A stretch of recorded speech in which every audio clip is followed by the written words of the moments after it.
The defense of Brooklyn Center's police station is now drawing battle lines between the city's mayor and the Hennepin County Sheriff. Our political reporter Theo Keith is on the behind-the-scenes tension now, and who exactly is in charge? Night after night, police and the National Guard have beaten back attempts to overrun Brooklyn Center's police station.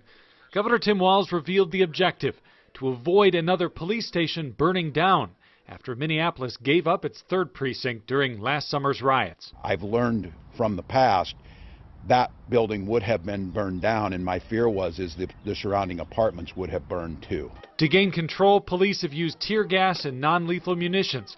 That has put Brooklyn Center's mayor at odds with the Hennepin County Sheriff, who has tactical control of the response. Gassing, in my opinion, is not in humane way of policing. In turn, Sheriff Dave Hutchinson blamed the mayor for significant confusion in this letter obtained by Fox 9. Brooklyn Center's government is in turmoil. The former city manager and police chief both gone.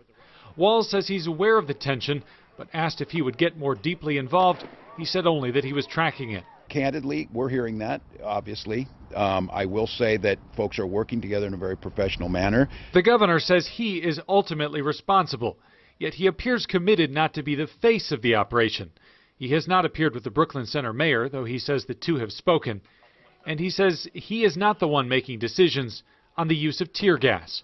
I trust our public safety officials to be very judicious and think about this. The governor says he has told law enforcement to only use gas and other munitions when necessary to protect people and property.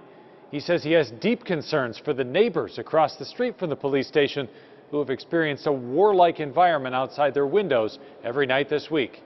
From the Capitol, Theo Keith, Fox 9.